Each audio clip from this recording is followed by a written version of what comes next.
ബഹുമാന്യനായ കേരളത്തിൻ്റെ മുഖ്യമന്ത്രി എപ്പോഴും ആവർത്തിച്ച് പറയുന്നൊരു വാചകം ഞാൻ എല്ലാവരുടെയും മുഖ്യമന്ത്രിയാണ് എന്നുള്ളതാണ്. അതങ്ങനെ തന്നെയാണ് ആകേണ്ടത്. അദ്ദേഹം എല്ലാവർക്കും പ്രാപ്യനായ എല്ലാവരുടെയും മുഖ്യമന്ത്രി തന്നെയാണ് ആകേണ്ടത്. അക്കാര്യത്തിലൊരു സംശയവുമില്ല. അത് നല്ല സമീപനമാണ്.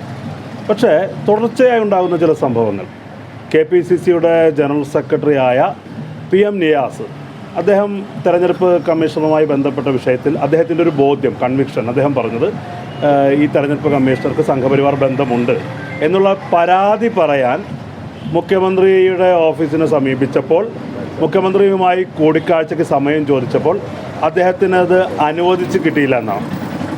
അത് കഴിഞ്ഞ് ഇപ്പോൾ KSUവിൻ്റെ പ്രസിഡന്റ് അലോഷ്യസ് സേവ്യർ ഇത് പ്ലീഡർ നിയമനവുമായി ബന്ധപ്പെട്ട് സമാനമായൊരു സാഹചര്യത്തിൽ മുഖ്യമന്ത്രിയെ ബന്ധപ്പെട്ട് പരാതി പറയാൻ സമയം ചോദിച്ചപ്പോൾ ഇതുവരെ അനുവദിച്ച് കിട്ടിയിട്ടില്ല എന്നാണ് മനസ്സിലാക്കുന്നത്.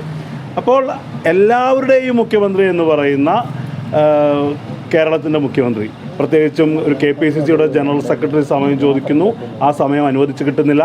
KSUവിൻ്റെ സംസ്ഥാന പ്രസിഡന്റ് സമയം ചോദിക്കുന്നു, ഇതുവരെ സമയം അനുവദിച്ച് കിട്ടുന്നില്ല. തൊട്ടു മുമ്പ് ഹിന്ദു ഐക്യവേദിയുടെ നേതാവ് RV ബാബു, അദ്ദേഹം ഒരു വർഗീയ വിദ്വേഷ പരാമർശം നടത്തി അദ്ദേഹത്തിനെതിരെ കേസെടുത്തിരിക്കുന്ന ആളാണ്.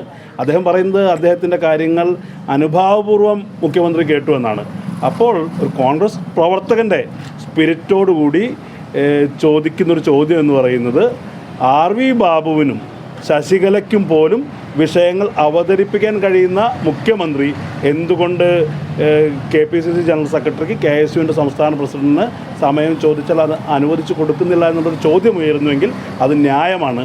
അദ്ദേഹം എല്ലാവരുടെയും മുഖ്യമന്ത്രിയാണ്, എല്ലാവരുടെയും മുഖ്യമന്ത്രി ആകേണ്ടതുണ്ട്.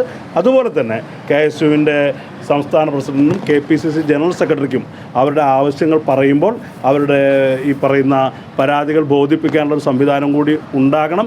അതല്ലെങ്കിൽ അത് പ്രവർത്തകരെ നിരാശപ്പെടുത്തും. ഒരു മനുഷ്യൻ എല്ലാം നേടിയിട്ടും ആത്മാവ് നഷ്ടപ്പെടുത്തിയാൽ എന്ത് പ്രയോജനം എന്ന് പറയുന്ന പോലെ ആത്യന്തികമായി കോൺഗ്രസ് പാർട്ടിയുടെ പ്രവർത്തകരുടെ അധ്വാനത്തിൻ്റെ ബലം കൂടിയാണ് ഈ VD സതീശൻ ഗവൺമെൻറ് എന്ന് പറയുന്നത്. അപ്പോൾ അവരുടെ മനസ്സിനെ വേദനപ്പെടുത്തുന്ന പ്രവർത്തനങ്ങൾ ഉണ്ടാകരുത് എന്നാണ് എല്ലാ കോൺഗ്രസ്സുകാർ ആഗ്രഹിക്കുന്നത്. കാര്യം കൂടി, അതായത് വളരെ ധാർഷ്ട്യത്തോടെ പുച്ഛത്തോടുകൂടി അദ്ദേഹം KSUവിൻ്റെ യൂണിറ്റ് കമ്മിറ്റിക്ക് എന്താണ് ഗവൺമെൻറ് നിയമനത്തെ കാര്യം എന്നാണ് ചോദിച്ചത്. അല്ല, അദ്ദേഹം പറഞ്ഞ ഒരു കാര്യം ശരിയാണ്.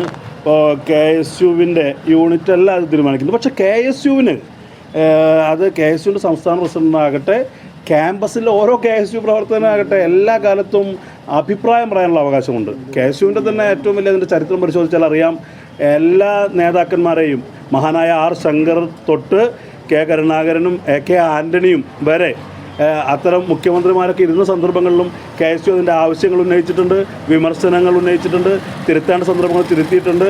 അപ്പോൾ അത് സ്വാഭാവികമാണ്. ഇപ്പോൾ VD സതീശൻ തന്നെ കഴിഞ്ഞ ഉമ്മൻചാണ്ടി സർക്കാരിൻ്റെ ഒക്കെ കാലത്ത് നടത്തിയ സതുദ്ദേശപരമായ വിമർശനങ്ങൾ നമ്മുടെ മുന്നിലുണ്ട്. അതേ പാതയിൽ ഓരോ കോൺഗ്രസ്സുകാരനും അതുപോലെ VD സതീശനെ മാതൃകയാക്കി ഇത്തരം സതുദ്ദേശപരമായ വിമർശനങ്ങളുമായി തിരുത്താൻ വേണ്ടി രംഗത്ത് വരും. അത് പാർട്ടിയെ സംബന്ധിച്ച് ഗുണകരമാണ്. അതാണ് VD സതീശൻ പറഞ്ഞതുപോലെ ഒരു നെഹ്റുവിയൻ ജനാധിപത്യ സങ്കല്പം എന്ന് പറയുന്നത്.